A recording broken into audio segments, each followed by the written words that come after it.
longer provide recommendations for financial products and services without a license. The corporate watchdog's guidelines don't cover cryptocurrencies because in Australia they're still unregulated and not a financial product. Last year, Australians lost almost $130 million to crypto scams. So if you do invest in those products, you're effectively on your own. Experts are concerned the crackdown could mean some influencers switch to talking about crypto. I would say that's actually the elephant in the room, which means there should be regulations for this digital finance space first in order for ASICs to take the next move towards crypto. Alex says most influencers have good intentions. Hope that helps. I really hope that people don't stop talking about money and debt, because I think we have a moral imperative to make financial literacy as accessible and easy to understand as possible for young Australians.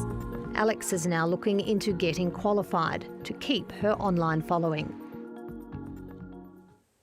And that's all from Close of Business. For more on those stories, go to our website and catch The Business Monday to Thursday evenings at 8:45 Eastern on the ABC News channel and after the late news on ABC TV. I'm Alicia Barry. Thanks for watching.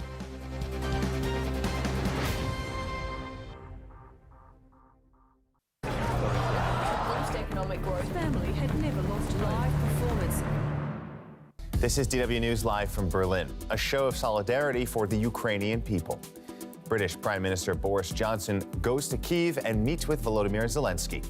The Ukrainian president praises the UK for taking a leading role in aiding Ukraine's defense. And fears grow in the Ukrainian port city of Odessa that it could be Russia's next target.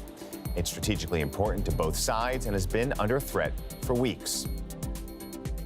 And France's presidential race heats up. Incumbent Emmanuel Macron faces off against far-right challenger Marine Le Pen. Both are tipped to go through to the second round.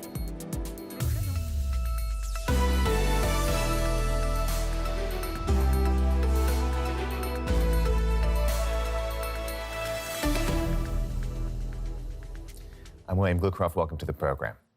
British Prime Minister Boris Johnson has become one of the few Western leaders to travel to Ukraine since Russia's invasion in February. Johnson pledged a new package of financial and military aid after meeting President Volodymyr Zelensky in Kyiv. He also said the West was planning to keep on intensifying its sanctions against Russia in the coming weeks. Johnson said his visit was meant to be a gesture of support for Ukraine against what he calls Russia's barbaric campaign. I want to begin, Volodymyr, by saluting once again the bravery of the people of Ukraine in defying the appalling aggression that we have seen. In the last few weeks, the world has found new heroes, and those heroes are the people of Ukraine. Let's get more on this visit and other developments with Nick Connolly, who's there for us in Kyiv. Nick, Boris Johnson, we just heard it, he's hailing the bravery of the Ukrainian people during his visit. Is there more to this kind of symbolism? Well, definitely this visit was all about the optics, about making that difficult journey to Kiev by train from Poland, getting here. And, you know, this was a visit that was like all these previous visits from top Western officials has been shrouded in secrecy for safety reasons. But he came with a whole list of things that the Ukrainians had been expecting of him, not only money, financial guarantees for Ukraine's economy, but also anti-ship missiles. That's on top of further anti-tank and anti-aircraft missiles, and the promise that defence cooperation between the UK and Ukraine would grow in future, that Ukraine could rely on British intelligence and other military technologies. So there really was a lot for Volodymyr Zelensky to be happy about, and he has said that the UK is basically an exemplar to other European countries who have been much more reluctant and much slower to supply the kind of weapon systems that Ukraine has been urgently asking for. This war is, of course, far from over. Negotiations, ceasefire, any kind of resolution is also seemingly far away. What more can you tell us about what we can expect in this next stage of the war? Well, definitely, even though those talks in various formats are continuing between Ukraine and Russia, it seems like for now most of those talks are just to tick a box, basically, because neither side can really afford to be seen to not be open to negotiation. But you don't get a sense, especially from the Russians, that they are willing to really compromise on what they're trying to achieve here, and even huge losses of Russian soldiers and huge losses also of equipment and hardware. That doesn't seem to have really changed that calculation. And Ukraine similarly has done a lot better than basically anyone in the West expected, and so is sticking to its guns and is not willing to make any serious kind of compromises on its territorial integrity to either recognize Russian control of Crimea or those self-proclaimed republics in the east. So now the expectation is that Russia will focus its forces on the east, on Donbass, on the Donetsk and Luhansk regions, where there's been that separatist conflict since 2014, but Ukraine has controlled up till the end of February, up to the beginning of this war, about 2/3 of the actual area. So it seems like Russia now trying to take those regions in their entirety. Now that's not going to be very easy because Ukraine has very good fortifications, very good trenches and other defensive structures there, but obviously they've been fighting there for a long time. So real worry is that this is going to be a very intense and very bloody campaign with a lot of heavy weaponry used on both sides, and that's why Ukraine's government is now calling on civilians in those parts of the country to get out while they still can. So that's in the eastern part of the country. Back where you are in Kyiv, how has life changed for people there, as far as you've seen, now that it seems like Russian forces are withdrawing from that area? It is true that they are now no longer around Kiev and that they have retreated into Belarus. Having said that, the border with Belarus, which is a country that is in very close defense cooperation with Russia, is about 100 kilometers direct line from Kiev. So that is still very close and very present. And obviously there's lots of mines and other traps left, so people can't return to their homes readily. Lots of places still without power, without gas. But today, for the first time in weeks, if not since the beginning of the war, there was not a single air raid warning here in Kiev. So that definitely really affects people's mood and their sense of their safety. You see shops and restaurants reopening. I'd say it feels like about 1/3 of the pre-war population is here. But having said that, those missile attacks that hit even Lviv in the far west have really taught Ukrainians that there is nowhere in their country that is fully safe from Russian attacks. Nick Connolly there for us in Kyiv. Thanks very much. People in the Ukrainian port city of Odessa fear they are Russia's next target.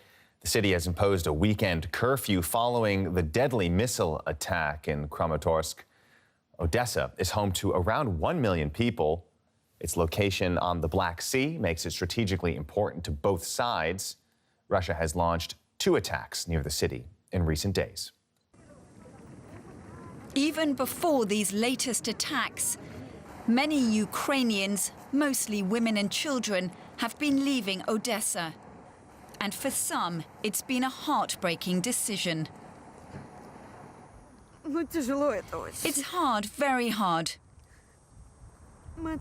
We sent my daughter-in-law with the kids, and we'll stay here. I don't know how it's going to be. I hope we'll meet again. The city looks calm. But on Friday, Russia launched 2 attacks on the region. Our enemy conducted an attack with the shore missile complex Bastion on the village of Krasnosilka. Unfortunately, people were killed and wounded. Infrastructure was damaged.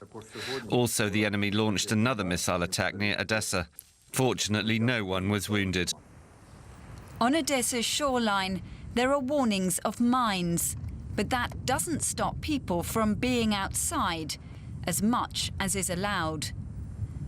A curfew between 9 p.m. and 6 a.m. is now in place because of fears of more attacks. For those still here, life goes on, but no one knows what will become of this city, or to those who were left behind.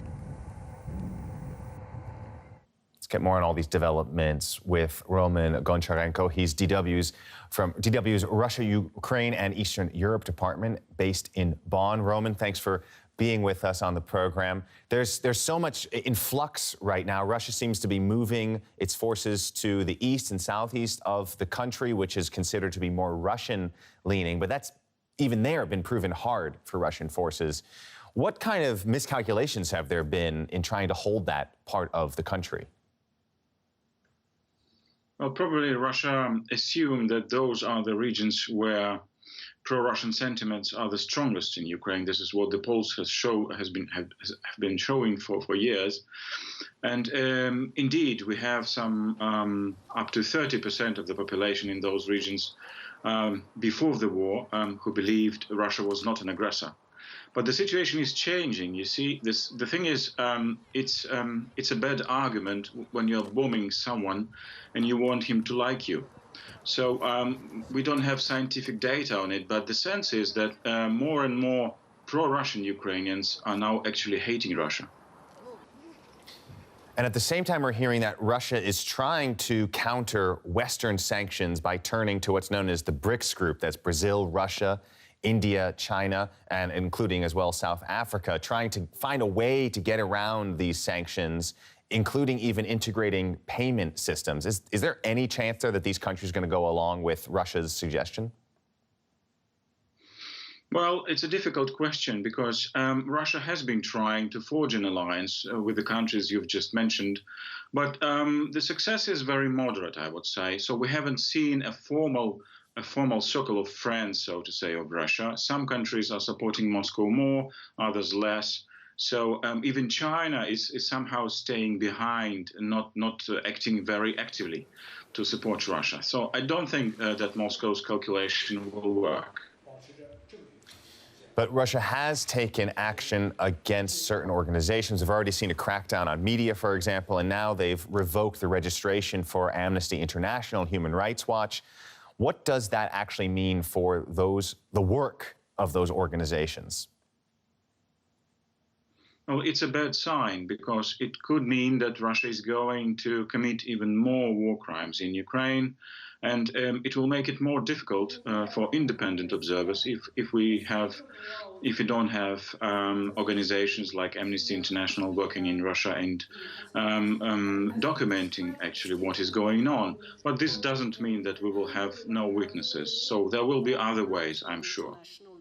Let's get into some of those other ways, because we know how much control Putin exerts on media in Russia, yet they have also admitted that things have maybe not gone quite as successfully as they would have liked in Ukraine. What are Russians hearing? How much are they able to hear the truth of what's happening in Ukraine?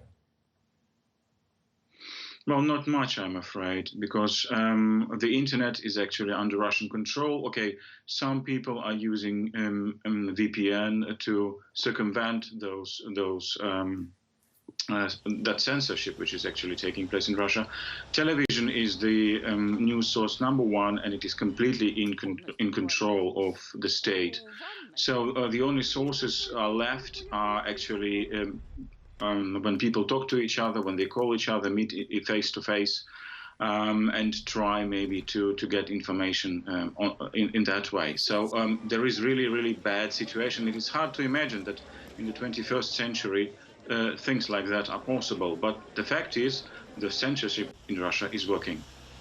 And that is where we are, and that is where we're going to have to leave it for now. Roman Goncharenko from DW's Russia, Ukraine, Eastern Europe desk in Bonn. Thanks very much. France's presidential race is tightening just a day before the first round of voting. Polls show far-right challenger Marine Le Pen gaining on the current leader, Emmanuel Macron, who's seeking a second term in office. Emmanuel Macron is asking voters to back him for another 5 years in power. A few weeks ago, he enjoyed a comfortable lead in the polls. But his far-right challenger Marine Le Pen has steadily closed the gap. She's focused her campaign on the cost of living crisis that voters say is their biggest concern, while still promising radical anti-immigration policies. Barring an upset, she's expected to join Macron in the runoff on April 24th. Macron is blaming his own low-key campaign on having to focus on the war in Ukraine. He's still tipped to win in the second round, with Le Pen only narrowly behind and gaining. But with up to a quarter of people thought to still be undecided and many planning not to vote at all, an upset remains a possibility. Macron and his supporters are hoping that backers of far-left firebrand Jean-Luc Mélenchon, who sits at third place in the polls, will vote for Macron in the second round to keep Le Pen out, as many did at the last election in 2017. But this time may be different. Today, left-wing voters consider him to be too right-wing. Today, left-wing voters can hear his messages on the political and economic order, but to their ears, these speak more to the right than to the left. So yes, it's a challenge for the president to reassure the left with regard to social norms on one hand, but also of his ability to protect purchasing power. While Macron's margin of victory looks set to be narrow, he does remain the favourite to win and become the first French president to hold on to power in 20 years. Let's get to some other headlines making news right now. There have been more protests in Sri Lanka's capital, Colombo. Thousands of people have taken to the street, calling for the president's resignation. Sri Lanka is suffering from an unprecedented economic crisis. The anger, which has been simmering for weeks, boiled over on Thursday, with protests turning violent. In China, Shanghai's largest makeshift hospital has begun treating patients with COVID-19. The hospital will have enough beds to treat 50,000 people. Shanghai is again in lockdown as cases are surging there. The city's 26 million residents are carrying out mass testing to try to contain the outbreak. Jordan's King Abdullah will undergo back surgery at a hospital in Germany. Doctors in Frankfurt will attempt to treat the monarch for a slipped disc. Abdullah has suffered back pain since serving in the military when he performed parachute jumps in the Special Forces. The core issue of the Middle East. You're watching DW News. Up next, we have Reporter, which is going to take a look at the future of energy supplies in the United States. So stay tuned for that. And of course, you can always get the latest on our website, DW.com, and follow us on Instagram and Twitter at DW News. I am William Glucroft, and we will have more for you coming up.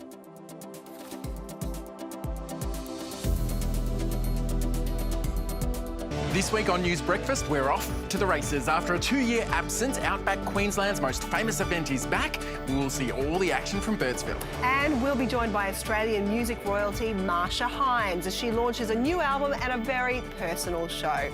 Don't miss it. Sometimes I think I wish I had said nothing. I wish I had turned my back, but that wasn't really an option. What were the rumours? That there was an interrogation centre at the heliport. They were scared. They had just had the worst experience they were ever going to have in their life. They are breaches of international human rights law. I said, this is going to come back and bite us on the It only takes 1 or 2 bad apples to spoil a bunch. I never want to go back. Four Corners, Monday, ABC TV and ABC iView. Economic growth family had never lost live performance.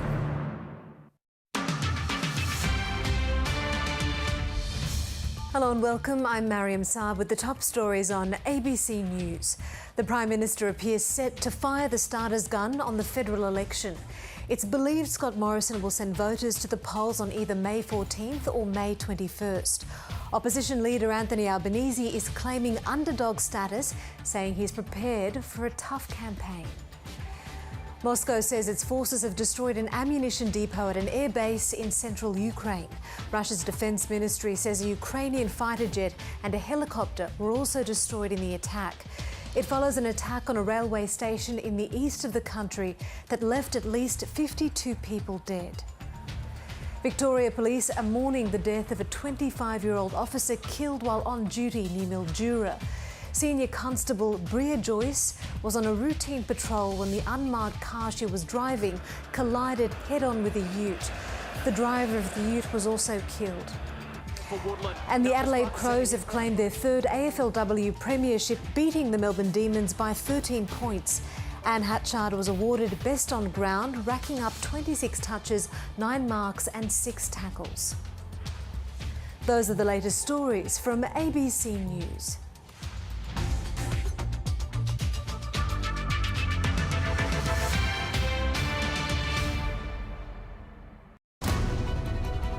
We can't undo the lies we had to tell, girls. I'm Finn, Dennis's son. You have no idea what he's capable of. How do we know that you are what you say you are?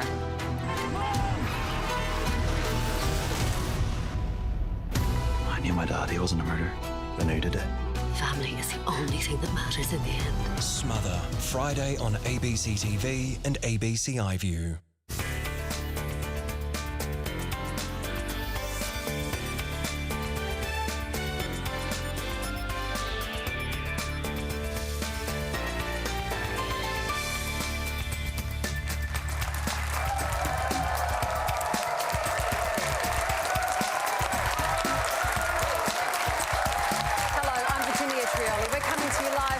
Nelson tonight. And joining me on the panel with this very rowdy crowd, performer and writer Steph Tisdall, Shadow Minister for Aged Care Services Claire O'Neill, Director of Policy at the Institute of Public Affairs Gideon Rosner, National Political Editor for news.com.au Samantha Maiden, and live from Canberra, Minister for Families, Social Services and Women's Safety Anne Ruston. Please make them all very welcome.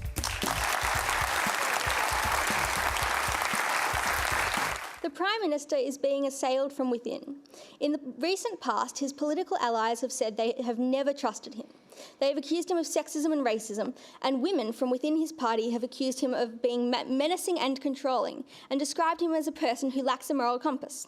His former rival for the seat of Cook has eviscerated him, and his own deputy PM has called him a liar and a hypocrite. Given his party room thinks so little of him, why should women of Australia vote for him? Thanks so much for your question, Marley. Well, look, before we get to the politicians, Sam, we might start with you on that.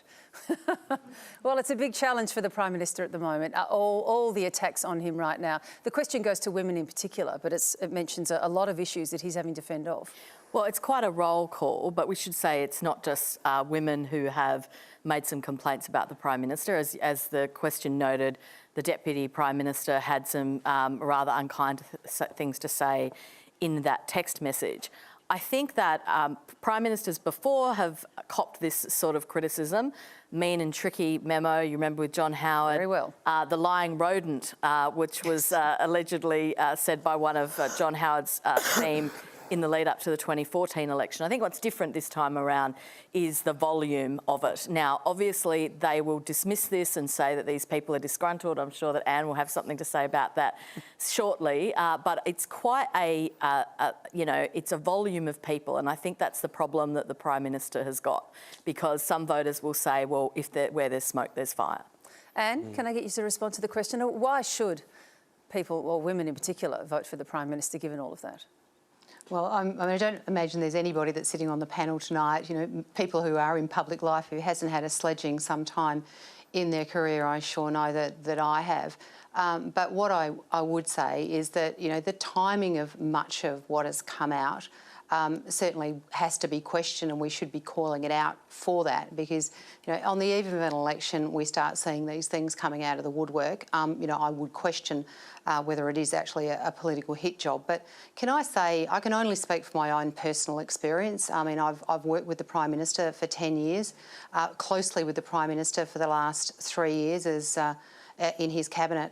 And I've got to say that the commentary that I have heard by some of these people is just not the Scott Morrison that I know. The Scott Morrison I know is the man who, when I asked him, to make sure that we were supporting, with great investment into the next national plan to end violence against women and children, was immediately, understood what we needed and was prepared to commit to it. So I can only say that the Scott Morrison I know is not is a completely different person to some of the things that I've heard in the media of recent times. I'll go to the rest of the panel, but just while I've got you, you mentioned the timing and it being a political hit job, but that actually makes the point, doesn't it?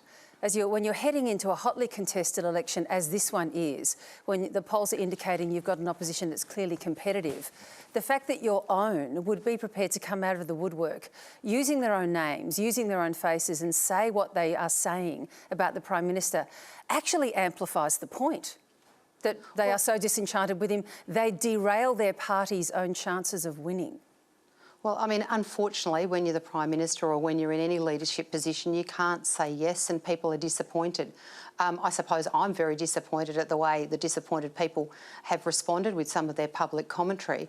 But, unfortunately, sometimes people do make public commentary and it gets picked up, and now we're having a conversation about it. But, I'm very focused on making sure that I do what the Australian public are expecting of me as a politician, and that's looking after their interests and not talking about this kind of stuff.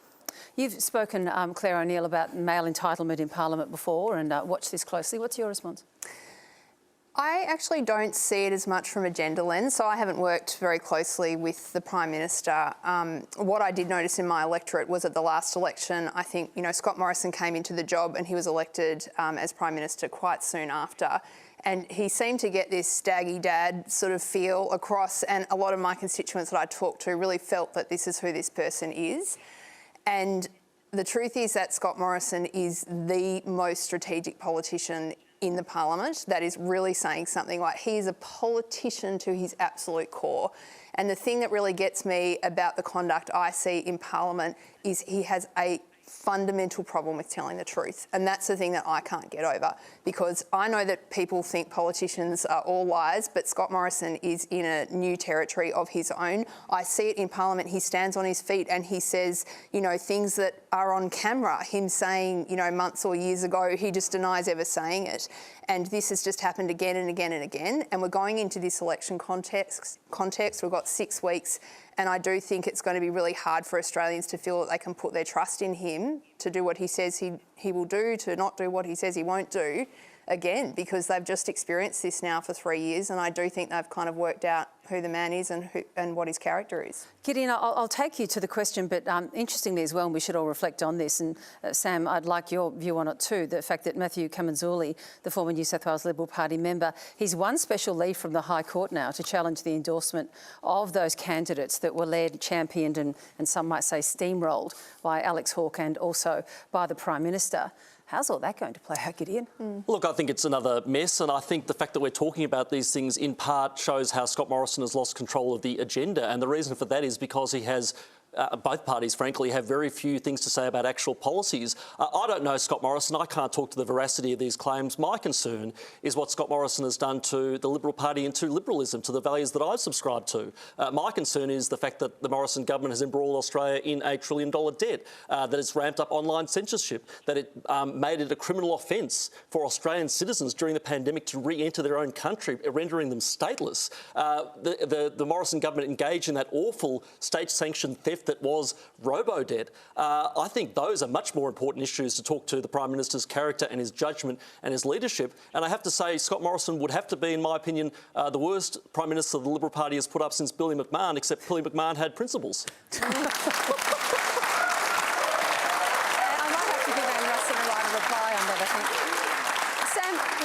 Sam, you've watched him very closely in the Parliament. Is Claire O'Neill gone too far in his description of who he is and how he operates? I think that Scott Morrison is a shapeshifter, right? And the criticism of Anthony Albanese is that no one knows who he is. I think the problem for Scott Morrison is that everybody does. And, you know, Scott Morrison's problem going into this election is 100% Scott Morrison. That's the lead in his saddlebags. And I mean, I don't mean that to be unkind. It's just an observation of mine as a political journalist, right? I mean, he had the advantage of the last campaign that he was relatively new. There was a freshness to the government, even though they'd been in government for a long time. This time around, you know, he has that triumvirate of issues, which is reflected in the news poll when the government has dipped. And each time the dip has been greater, the crater has been greater. The first was, of course, in relation to nicking off to Hawaii and having a holiday while the nation burned.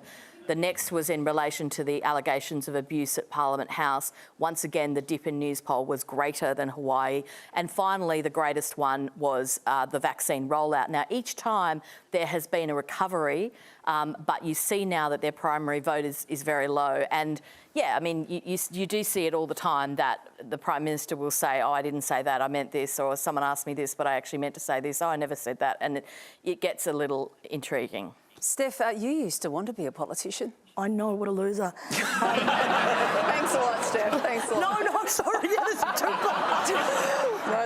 Steph, there's still time. There's still time. No, I always had this idea that I could enact change in the world, and I don't think that politics is where it lies.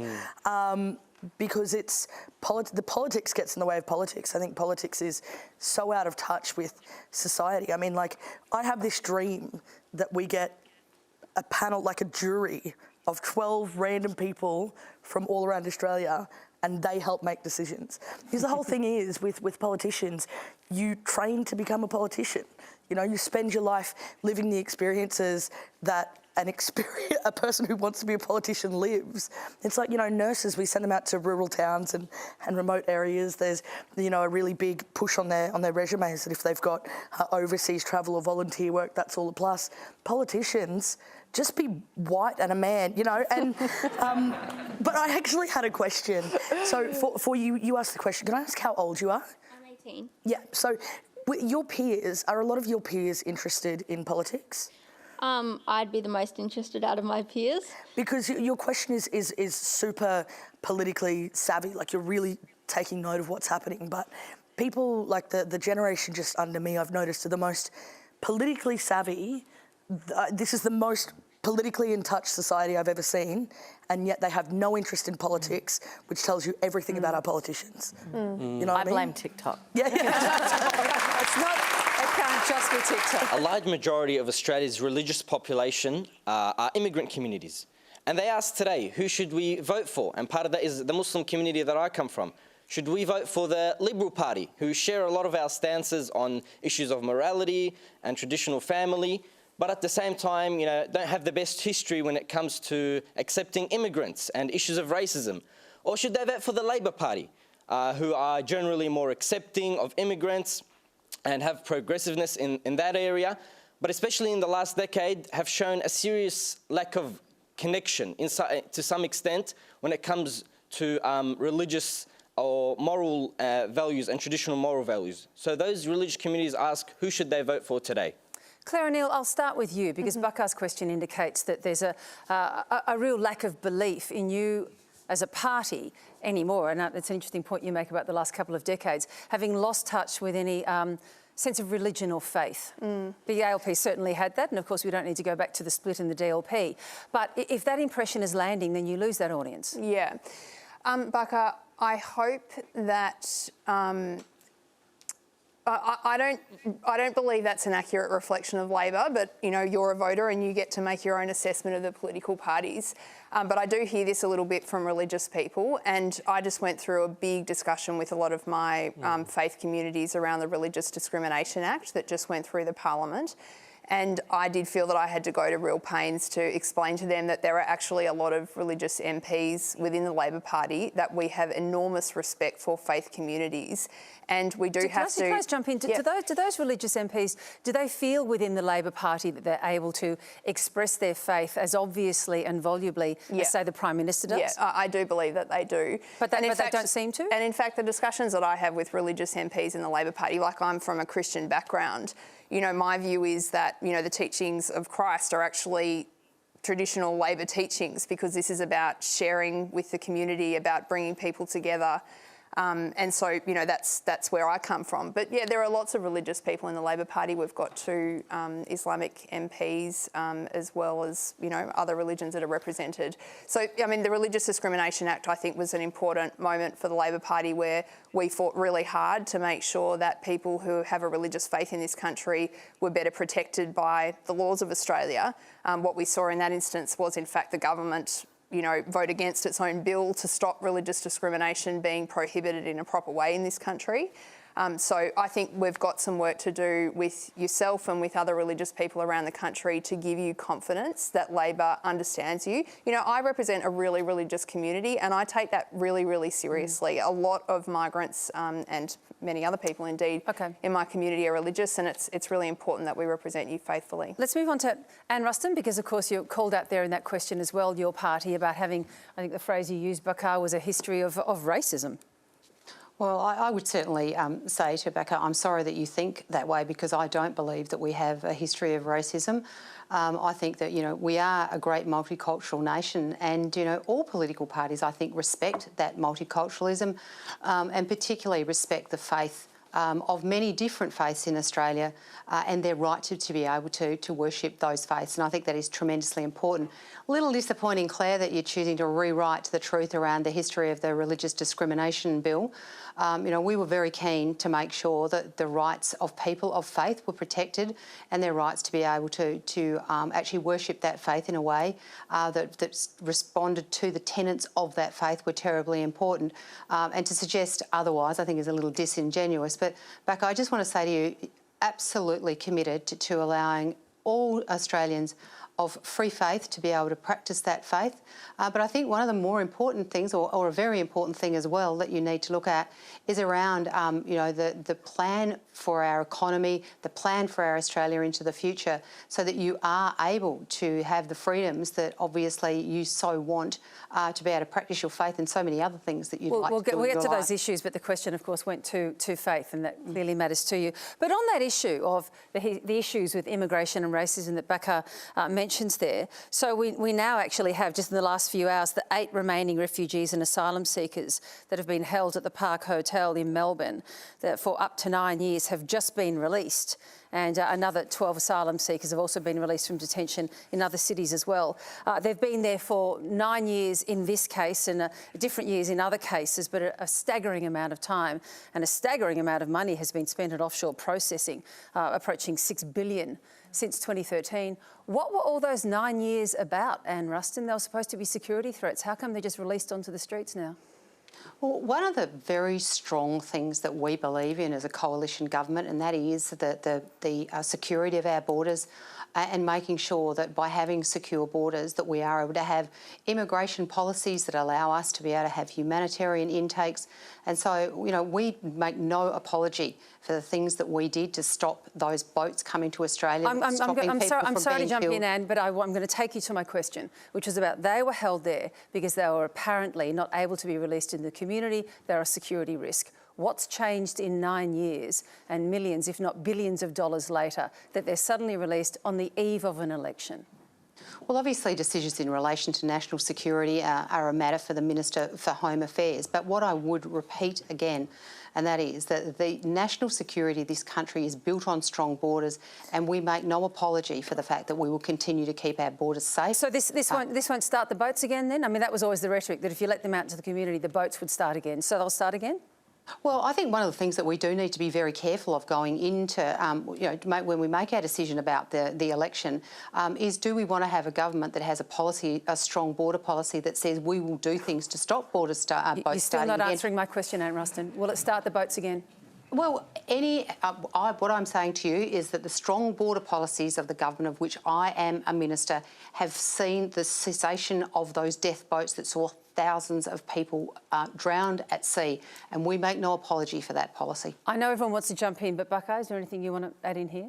No, I'm just going to say that it's shocking and ridiculous that it took this long to take them. Every moment of a human being's life is valuable, and them being locked up for 9 years, those are fellow human beings. Their lives are lost. I don't know how old they were, but I imagine I couldn't stay in there for 5 minutes, so I don't know why it took 9 years to then release them.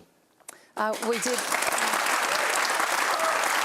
made contact this evening with the Asylum Seeker Resource Centre to establish just in what state the detainees are in, and we were told that they're deeply traumatised and they're being sent out with a rather small sum of money, about $300, I understand, and enough money, accommodation for 3 weeks. What happens next, we're not sure about. But I know you wanted to jump in there, Steph. Yeah, I just wanted to say, one glaring thing is the messaging of boat people is so dehumanising, just on a human level. That is awful. I cannot believe you brought it up. I feel like that was already talked about. What an awful thing to call a human being as a boat person. Especially when you keep in mind that a lot of people who are coming to this country are coming in on planes, you know what I mean? But for you to sit there on a national program and say boat people, and then of course there's the other thing of, Australian security. What about the First Nations people of this country? Because that's what I want to know. You're talking about policy and writing policy that tightens our borders, and we've been pushing for a treaty for a very, very, very long time. And I truly believe that this is kind of one of those things where this kind of happens in the background, and this is what our leaders need to do. Our leaders need to make decisions. If they're decisions that people are going to be upset about, then at least own up to it. You're talking in circles and not saying anything of answering the questions. It's just frustrating. Do you think that it is fair and acceptable that a disability support pension or aged pension recipient who cannot work is expected to live below the poverty line simply because they are injured or ill? That they should daily choose whether to keep a roof over their head or eat or buy medicine. The proper quality dental work is forever an unobtainable dream. Why are the people who cannot work treated as though they won't work? Before we get to the politicians, Gideon, I'll start with you. I'm sure you saw what the Prime Minister copped in the pub last night just outside of Newcastle. And it was along a similar line, saying that he's worked and he's worked. Why is he left in this position? Yeah, and look, I have been in favour for a long time of raising the rate. A lot of politicians will skirt around the question, more so talking about things like New Start.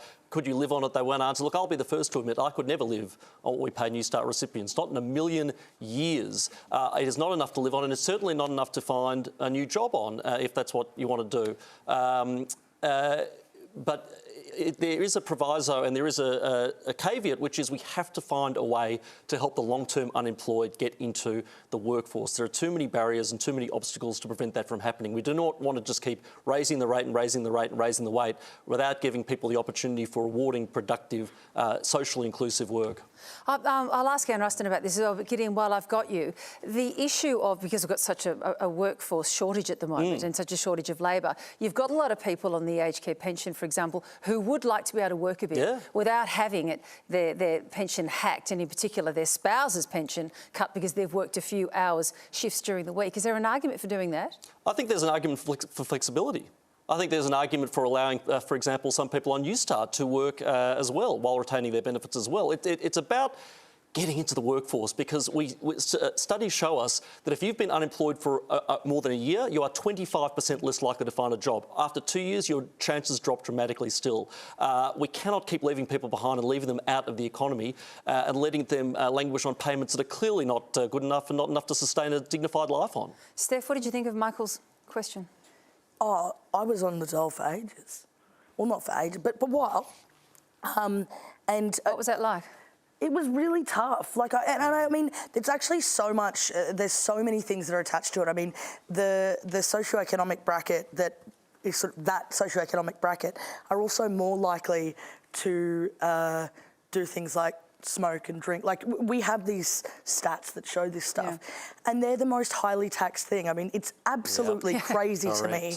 We tax the poorest people in this country, and it's because, I think governments in general, advantage from inequity, but it's like, especially when it comes to disability payments. I mean, I cannot believe the backlash that happened. I remember having a conversation with a friend of mine during when New Start happened. She lost her job. She got onto it and she was like, is this what people are honestly living off? And it's like the message that we've been sold is that people who are on the dole don't want to work. There is no reward for working. It is, you are worse off if you're working a couple of hours a week than you are to just stay on the dole and kind of, figure out your life on that. There's, you know what I mean? It's so hard.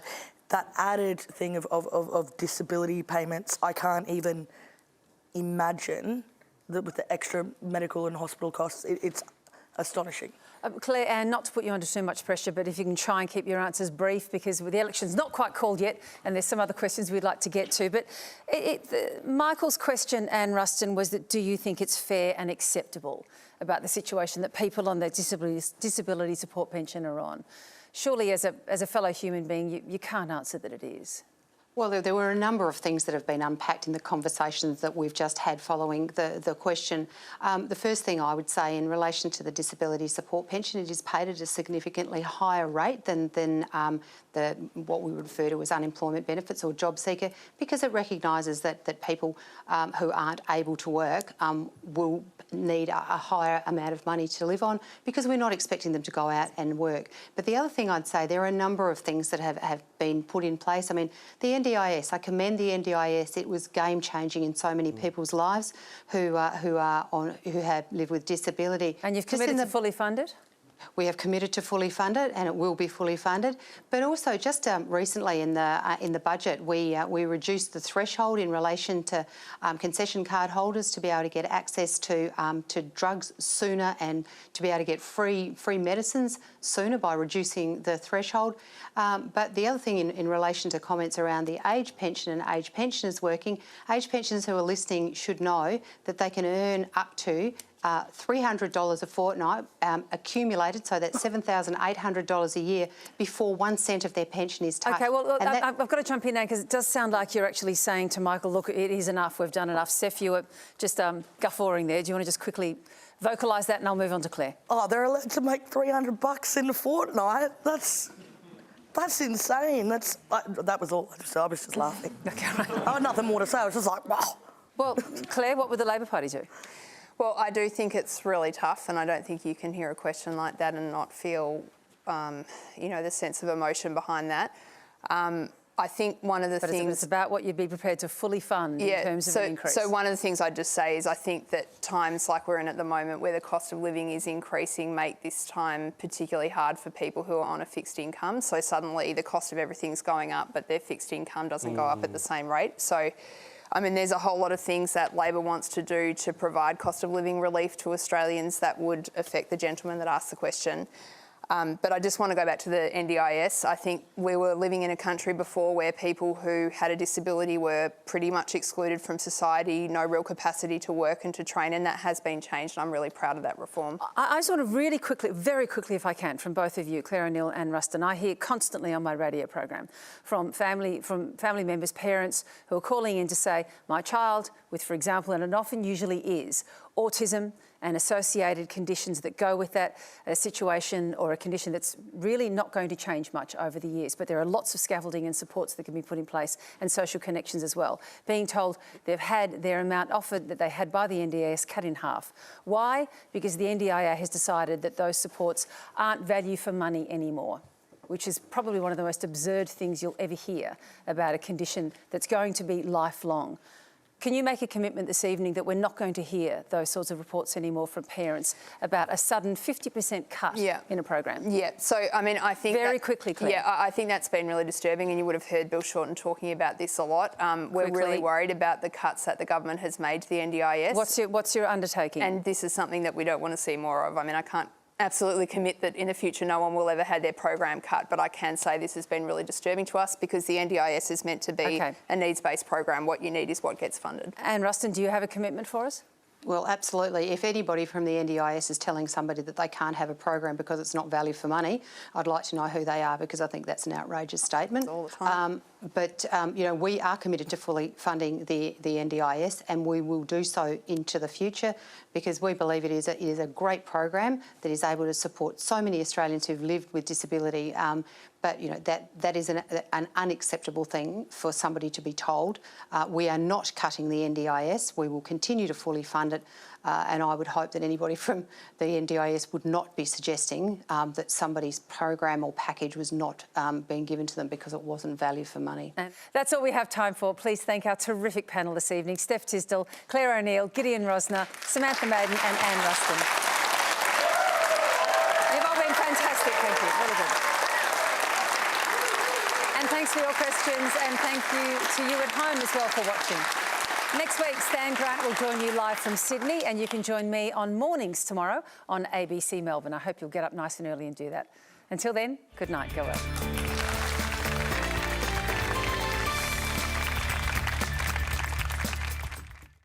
A young couple on a mission. It's a really daunting and high-stakes project. They're in the middle of nowhere out here. Braving extreme weather and isolation. And there have been moments where I've told Reese that I'm not sure if we can keep going. To help turn around our extinction crisis. It was a moment for a high five because we'd finally hit that goal. We need these animals back in this desert. Big projects like this show we can do it. Australian Story, Monday on ABC TV and ABC iView. Sometimes I think I wish I had said nothing. I wish I had turned my back, but that wasn't really an option. What were the rumours? That there was an interrogation centre at the heliport. They were scared. They had just had the worst experience they were ever going to have in their life. They are breaches of international human rights law. I said, this is going to come back and bite us on the It only takes 1 or 2 bad apples to spoil a bunch. I never want to go back. Four Corners, Monday, ABC TV and ABC iView.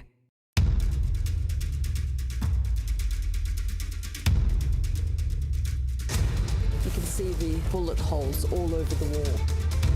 It's the show where anything can happen. We are taking back the power. As we get closer to the separatists, the military is on alert. This is the latest murder to have happened here. 2 ABC powerhouses in one night. All the big issues, no small talk. To tell the best stories. Reconnecting you to the rest of the world. From home and right across the globe. We've been allowed here to witness an extraordinary awakening. Foreign Correspondent, followed by Q&A. Thursdays from 8 on ABC TV and ABC iView. Some shows are informative. Unprecedented in modern times. Others are entertaining. For those who have a go. But only one show is a bona fide public service. Story after story. The team at The Weekly watches all the news so that you don't have to, and puts it all together again so you know everything you need to and nothing you don't. The Weekly. You give us 30 minutes, we'll give you the week. Some assembly required. The Weekly returns April 27.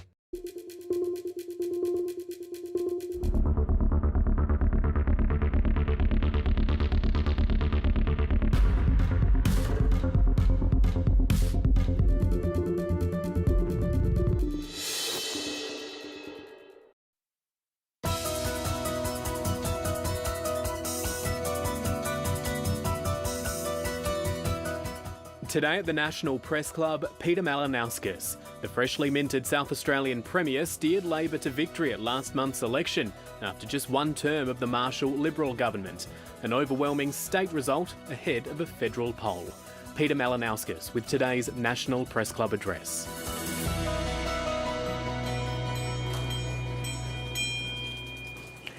Good afternoon, ladies and gentlemen, and welcome to the National Press Club in Canberra and today's Westpac address. My name is Laura Tingle, I'm the club's president. State premiers have played a crucial and much more conspicuous role in running not just the country, but the national agenda in the past 3 years, thanks to a global pandemic.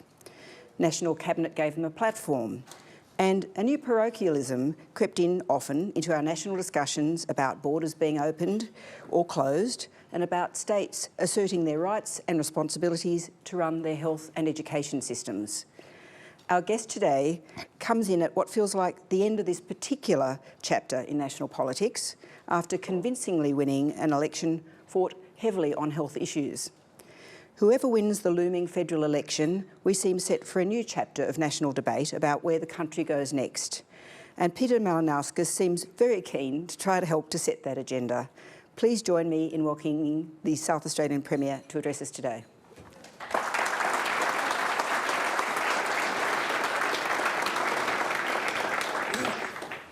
Thank you very much, Laura, for your very warm welcome. Let me start by acknowledging the Deputy Premier of South Australia, my good friend Susan Close, and I thank Susan for not just her support, but also her extraordinary thought leadership in our policy development in the lead up to the election. To my great friend, Senator Penny Wong, I do sincerely hope, Penny, that you get the opportunity to serve our nation and its people in a new capacity as the next Minister for Foreign Affairs of Australia. Ladies and gentlemen, I'd also like to acknowledge the traditional owners of the land on which we meet today, and in joining you in paying respects to elders past and present, it is always good to be on Ngunnawal country. Let me tell you, one of the reasons I will work so hard to ensure that Anthony Albanese forms a federal Labor government this year, and one of the reasons I worked so hard to deliver a change of government in South Australia, is that we must have voice, treaty and truth. We are doing that now in South Australia. I know Prime Minister Morrison won't do it in Canberra. I know Albo will. But now as Premier, I am determined that South Australia will have a voice in the national discourse and a place on the national stage. And here today, I know that I speak for our state on what is quite literally one of our national stages. So again, I thank the National Press Club and your committee for the invitation to be here today. It says to me that you do take seriously your role as a forum for the full range of issues in our national life, not just as an outlet for the daily grind and the nightly froth. And there is a fair bit of those to go around. These are quintessentially interesting times in our national life. I imagine for those of you that have reported my mate, Dr Jim Chalmers' address to your club yesterday, the Ukrainian President's address to Parliament last Thursday, Shane Warne's memorial last Wednesday, and by the way, what he did in Adelaide in December 2006 I will never forget, and then the federal budget last Tuesday, and then last Monday's Oscar ceremony and that slap that was heard around the world. The 18 days that have passed since the South Australian election must seem like several lifetimes. Fortunately, I'm not here to take you back down the time tunnel 2.5 whole weeks to the end of our successful campaign. I'm much more interested today, and I suspect you are too, in casting forward. Forward to the task of successfully governing Australia for the generation to come. If you observed our election with interest, even from a distance, you will know that one of the particular policy choices we put forward to South Australians on election day was very clear. Our plans to end the ambulance ramping crisis and invest in hospitals versus the former government's plan to build a brand new basketball stadium on North Terrace in our city. I'm sure you would have heard that even from here. But what I would emphasise to you today, though, is this. That particular policy choice was really just the hammer on a bell. The note we were sounding was something quite different. The same was true of the rest of our frankly ambitious policy agenda in jobs, education and training, renewable energy, public transport and wider democratic reform. Right across the board, these are vital measures for the practical advancement of our state. And people did hear that, but they also heard something more. Whenever I spoke, in all the advertising we ran, and I believe ringing clearly in the ears of voters on election day, was this note. My opponent wanted to talk about the next few months and years and even a bit of the past. I wanted to talk about the next generation. Let me tell you, you don't spend days of your campaign on 3- and 4-year-old preschool if you're just chasing a political return in 5 weeks' time. There just aren't that many prospective young parents thinking about preschool education for their unborn children. But it's a critical investment in the workforce of the 2040s and a critical investment in a fair and stable society in that decade as well. That's why I wanted a mandate for it. That's why we're going to do it. Nor do you take a ban on political donation from South Australian politics if you're just managing lobbies and stakeholders for a tight upcoming electoral contest. And no voter, literally no voter, raised that policy with me on election day. So this was hardly a populist flourish. But it's a vital democratic reform, not just to reassure voters that political decisions aren't influenced by political donations, but to actually make sure that is seen to be the case. I want that reassurance. So should you. This isn't only about restoring trust in democratic government, it is about restoring trustworthiness to democratic government. South Australians responded positively to the decision I took to take them seriously, to take the times seriously, and to talk seriously about what comes next.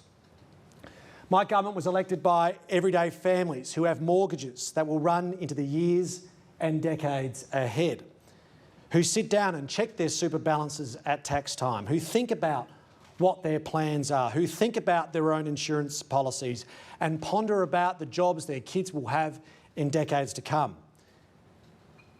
These people do not regard planning for 10 or 20 years' time as a frivolous exercise.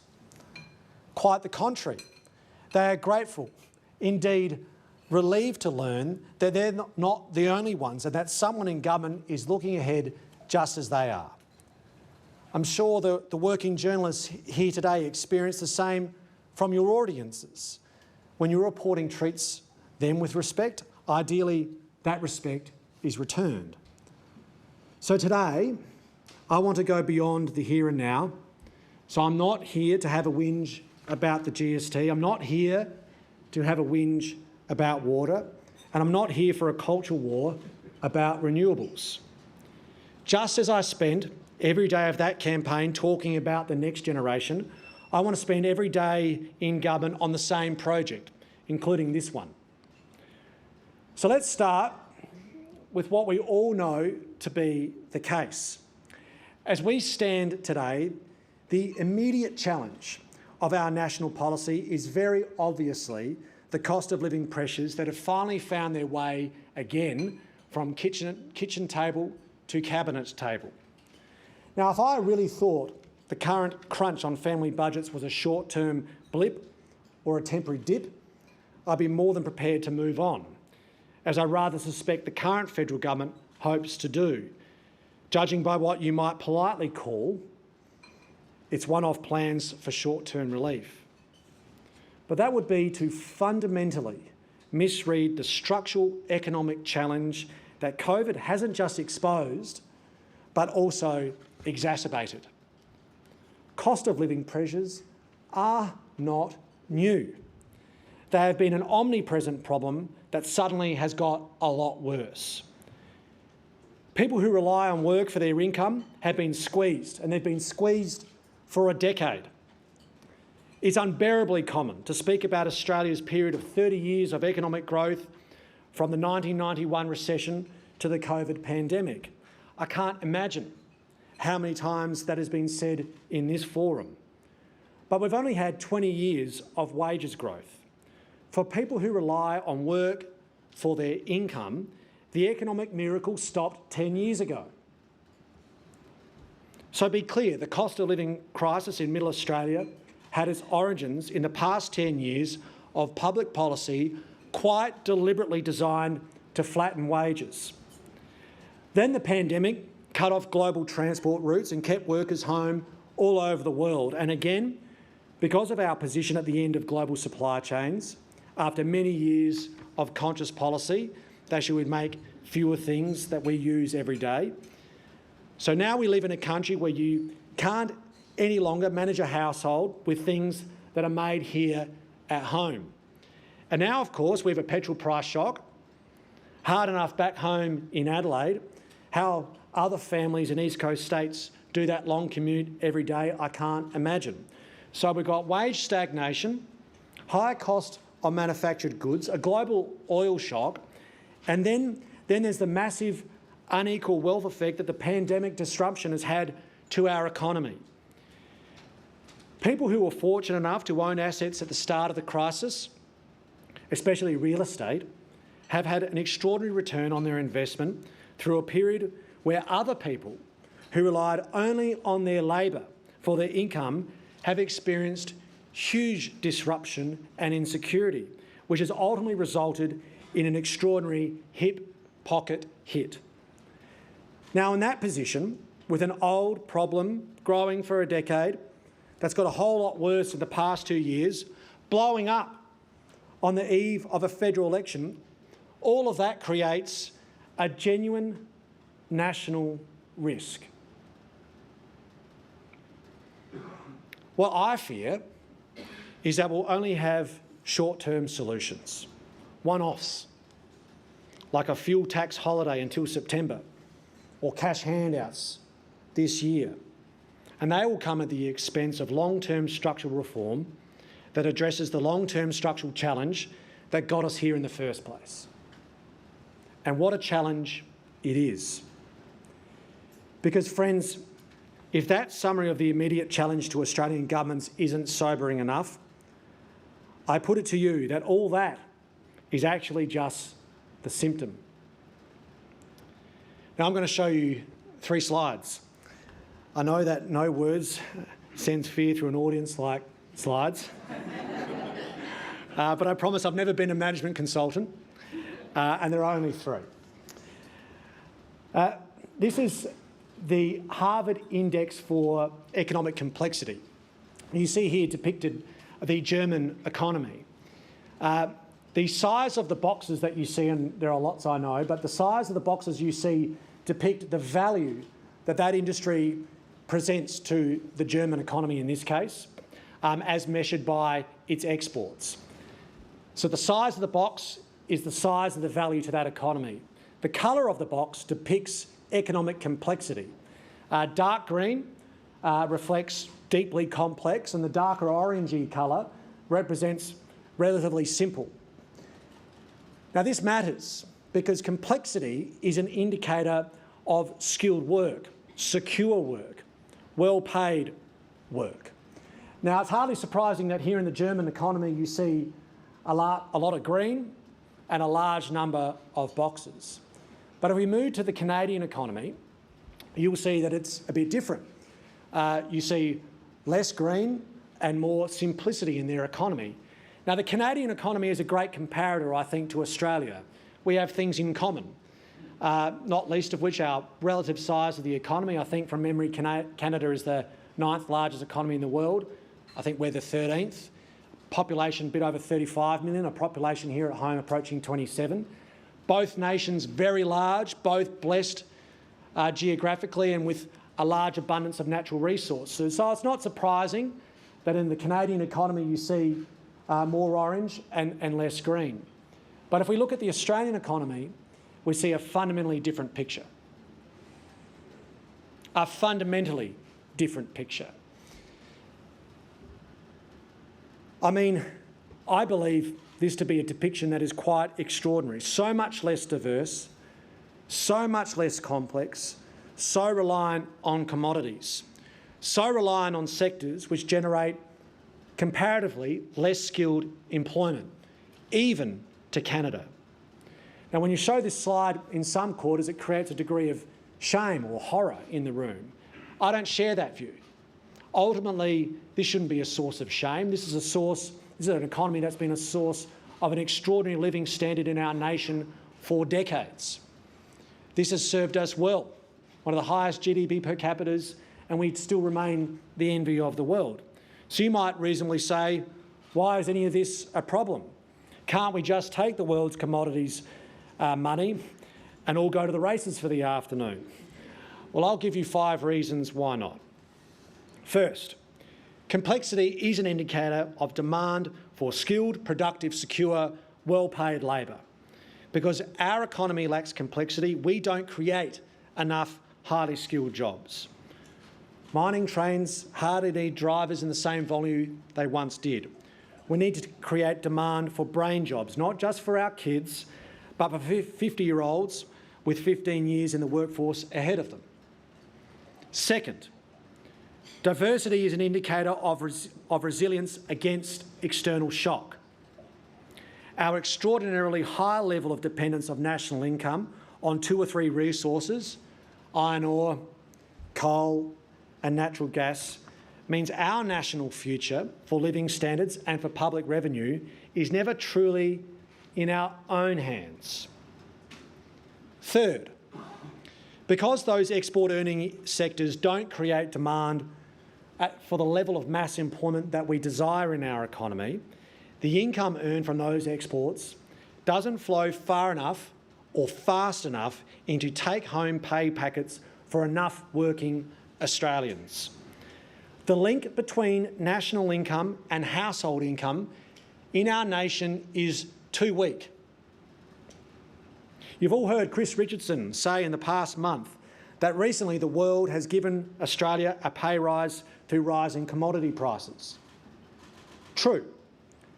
But with an economy structured like ours, a pay rise for Australia isn't a pay rise for Australians. There's not no effect. Notably, our super balances benefit through strong returns. But national income growth is likely to be much less equal than in a more complex economy and have much less impact on broadly improving living standards. Fourth, we're more exposed to global supply chains than an economy which is more complex and diverse. We can all reel about Chinese state sanctions on beef and wine. And yes, we could eat our way through the crisis. Your chefs have delivered some marvellous patriotic servings in recent years, I know. But I rather suspect that if there was a fire in the kitchen this weekend, you'd be waiting for quite some time for the new things to arrive. And this reliance on imports, especially for new manufactured goods, creates pressures for everyone.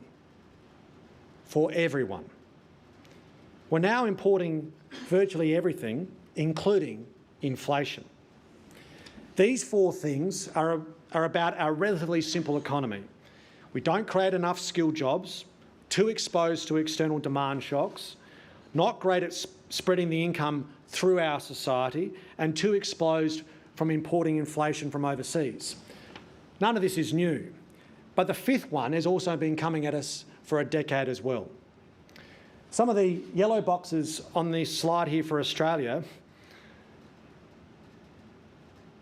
are going out of fashion, and they're going out of fashion hard and fast.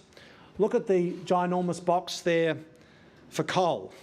It's like having your life savings in a hat manufacturer in 1945.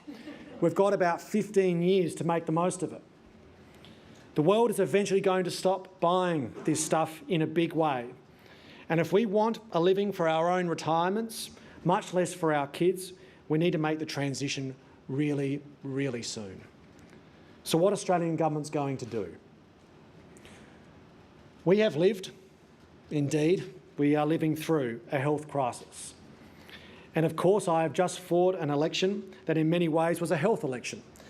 As our people live longer, as our population grows, as the needs of healthcare, aged care, dental care, disability care grow each and every year, it is an essential agenda.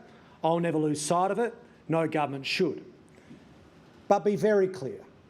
We face a generational economic question which can only have a generational educational answer. That's why in South Australia we have committed to investments in 3- and 4-year-old preschool that won't pay off in our economy for decades. That's why we've embraced a difference of opinion with teaching unions about the right of public school principals to hire.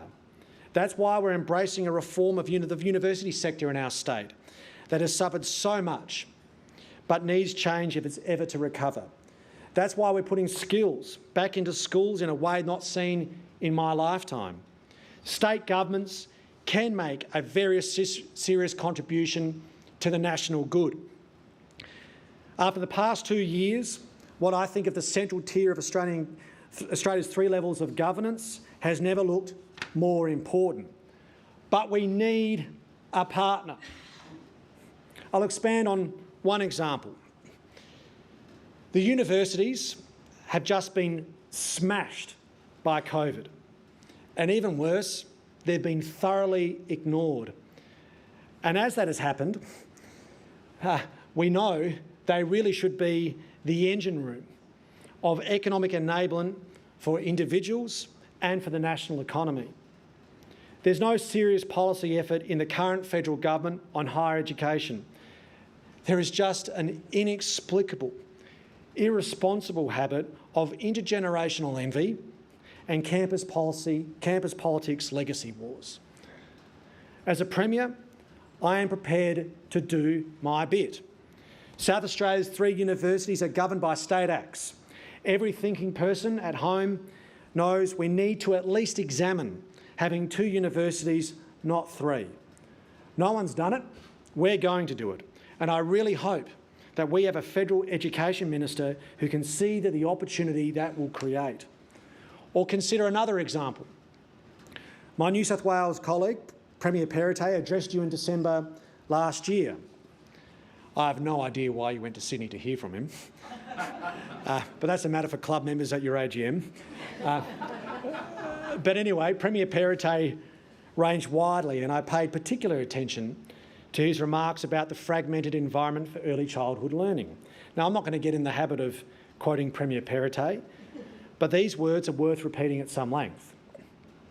The Commonwealth funds childcare, the states regulate it, the states fund early childhood education in community and mobile preschools, but if it's long day care, it's mostly funded by the Commonwealth. The states run schools, the Commonwealth funds before and after school care, but independent schools, skills and vocational training, well, they're a mix of both.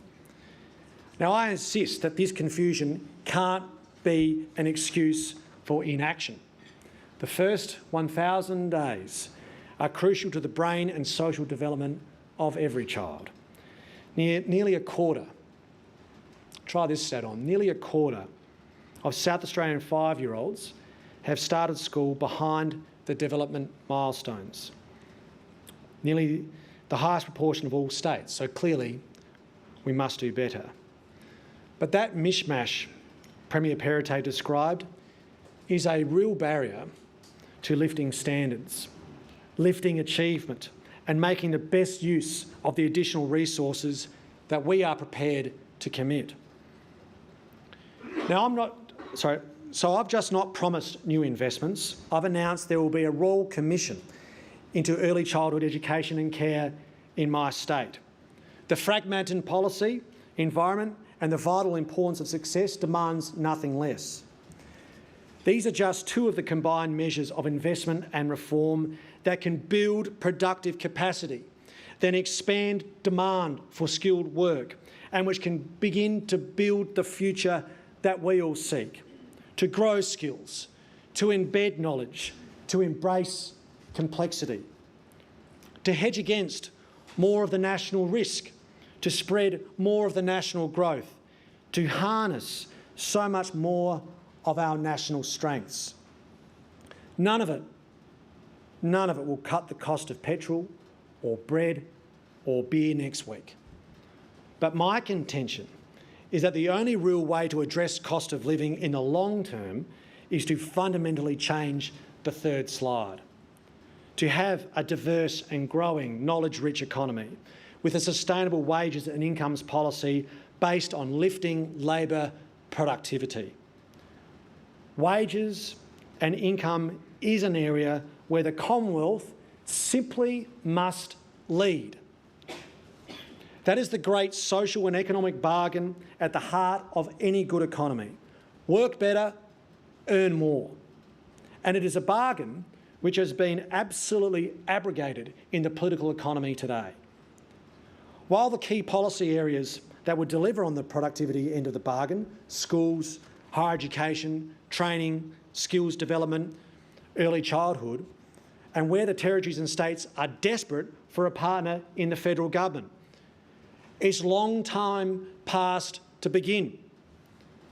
If you leave with one thought today, let it be this: we have to train up hard and fast to transform our people's skills and expand growing industries faster while the window is still open, before the world stops buying our big resources, while those big blank yellow boxes still exist at all. Next year's 3-year-old preschoolers will get their trade or finish their degree in the 2040s on the eve of a net zero carbon emissions world. It will be a time of enormous transformation in the global economy. I'm from Adelaide. I've been around while a whole industry sector disappears. It's not much fun. You need time to get ready. You need big investments in skills for workers young and old. You need governments, state and federal, on your side. We didn't have that. There's no point going it over now again, but we cannot let it happen again. So there's a fair bit to be going on with. I said I won't stop talking and thinking about the long-term future now that the campaign is over, and I won't. As I look at the agenda I bring to government in South Australia, one thing is very clear to me. I cannot recommend highly enough the practice of 4-year electoral terms. We have plenty to do as a federation. And while I won't talk as much about my own story today as I did when I was introducing myself to fellow South Australians, I won't stop entirely. Because the note I try to always strike is the future of our next generation, it's also so that when I reflect on the story of a generation past, that I think I can best share why that means so much to my government and to me. Some of you may well know that my personal story as an Australian is one that has a history of refugee resettlement. my remarkable paternal grandparents who settled here after the Second World War. They arrived in the Australia of Chifley and the South Australia of Playford in a nation-building era. That period is a golden one in the life of my family, and it's a golden one in the life of our nation. A period of recovery and reconstruction, and a period of refugee resettlement, of leaders whose vision was bold and generous, of a nation which built and a people who gave. My friend Tony Burke likes to quote T.S. Eliot and refer to this part of Canberra as a place where the echoes inhabit the garden. One of the small satisfactions of joining you here on the national circuit today is knowing that a few blocks west are the rooms where Chifley himself spent so many of his evenings, including his last. And a little further along the road, that marvellous democratic statue of Chifley and Curtin walking to work at Parliament House. I won't retell my paternal grandparents' remarkable saga here today. Suffice to say, they came a long way and came through a great deal to find sanctuary in our great nation. Australia gave them a great deal, and they gave back everything they could. That is why it was such a remarkable half hour of our lives that my wife, Annabelle, and I spent on election day queuing to vote with the Al-Kahali family. I think about the next generation, and then I think about what that family will give to our country over the next 20 years. It is just immense, and every family like them. We are mad not to bring many, many more people like the Al-Kahalis here to Australia. Good people who love democracy, people who embrace work, people who want to build a nation, people who want to give something back. We should follow the nation-building examples set by leaders like Chifley, Fraser and Hawke, and show the world our compassion, our commitment to the democratic project by welcoming Afghans and Ukrainians just as we did those from Central Europe post-World War II, the Vietnamese post the fall of Saigon, and the Chinese after Tiananmen Square. We welcomed these new Australians not because we needed fruit-picked or cheap labour, but because it is something a confident, proud democracy does. We can and must do more. Just as much as the human and economic future of the next generation will be defined by the things we teach in our preschools in 5 years' time, it can also be defined by the marvellous people who settle here in the next 5 years. Whether they have fled Vilnius, Aleppo or Kiev or Kabul, there will be some beautiful stories and remarkable Aussies with us for the next generation. I hope there are many more, many more. They'll be very welcome in South Australia, and I commit that my government will punch above its weight within the Federation on that score. I hope to see them and their children living and working and learning alongside people whose families have been here 10 generations, and alongside people whose families have been here thousands of generations. Among a people who give me such determination to govern well and who give me such confidence that it is worth the work. So we look forward to that task of governing, and I look forward to the conversation with you today. I'm sure it is only just the beginning of a long and productive discussion between us in the coming years ahead about my state, about our country, and about the things that we can do to make them both so much stronger and fairer for the generation to come. Thank you very much.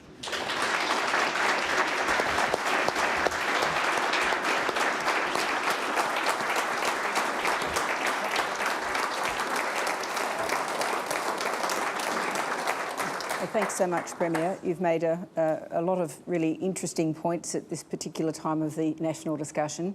If I could take you up on the points about wages and incomes on the one side and productivity on the other. As you say, we've got a pay rise from the world, but it's not spread equally. You're a big employer as a state government. What would you like to see happen to our wages and incomes policy? I mean, it seems like the system is broken. The enterprise bargaining system has basically become broken. Do we need to have a national discussion in which state governments take a part about the structure of our wages and incomes structures, like the Fair Work Commission? And on the productivity side, can you see yourself having a joint ticket with Premier Perrottet in a forum like the National Cabinet to get various functions like childcare, after-school care and all those things split up differently with the federal government in the future? Well, I'll start with the last part of your question first. Thank you, Laura. Look, I will be working with all my state premier colleagues, whether it be the National Cabinet or in other forums. We do need federation reform. I think we've talked about it a lot, but we haven't seen much action. Naturally, the National Cabinet presents a different mechanism to have that discussion, and I hope that translates into a national debate about our federation post the pandemic as we come out of that emergency. And I look forward to working with Premier Perrottet or his successor Chris Minns if there's a change of government there in the not too distant future. In respect to national wages and incomes policy, I do want to see a serious debate about this on the national stage. There are things that state governments can do, and I think state governments have the unique position of being the deliverer of education, of those services, to be able to set us up for the long term. And that's got a really important role to play, as I sought to cover in my speech. But there's an immediate need here as well about a national pay rise for ordinary people, and that's a discussion that principally has to be led not just through IR policy, but led through a national debate about what is fair. I have seen that completely lost for the last 10 years. There hasn't been much evidence, to the best of my recollection, of a commitment to even start that discussion. It seems to be more of a debate around a deliberate policy to suppress that discussion. And I think that's a massive missed opportunity. And the thing about a pay rise, it's not just about a fair and more stable society, it's about genuine economic policy as well. But if I just invite people for one moment to cast your minds back to what we were talking about globally before the pandemic, it was mass political disruption in liberal democracies throughout the Western world. Trump, Eastern Europe, rise of Macron, Brexit, we had 5 prime ministers in 5 years here. That disruption in liberal democracy globally, I assert, was underpinned by that frustration in Western economies that a lot of people are being left behind. So this is part of a serious political economy discussion. It's about a fairness discussion, but it's also about what a strong economy really looks like. Sarah Eisen. Sarah Eisen from The Australian. Since your party came into government, there has been a lot of questions about the GST. Yep. If I could ask, have you spoken to Anthony Albanese or Jim Chalmers about any changes to the GST deal?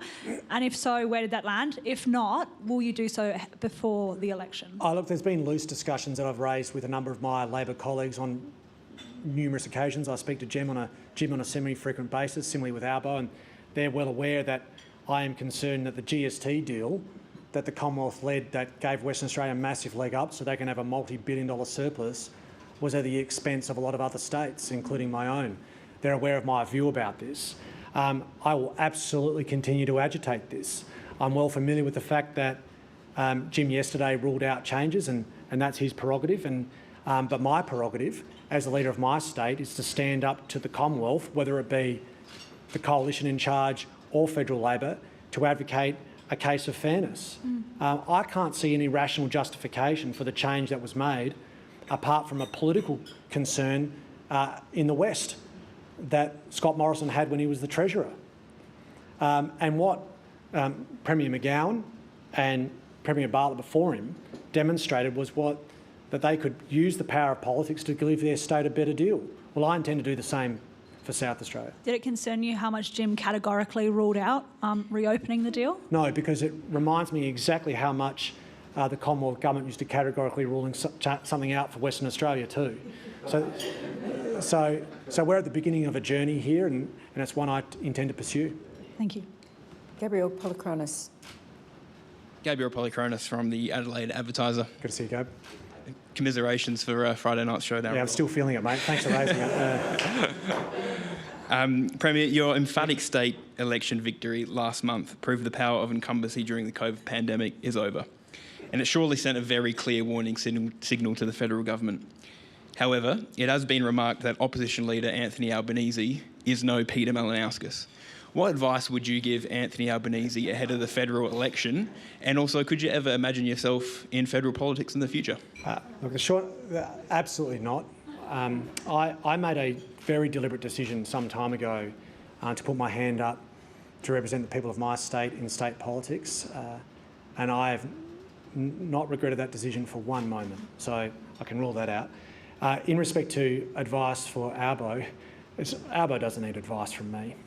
I mean, Anthony Albanese is one of the most experienced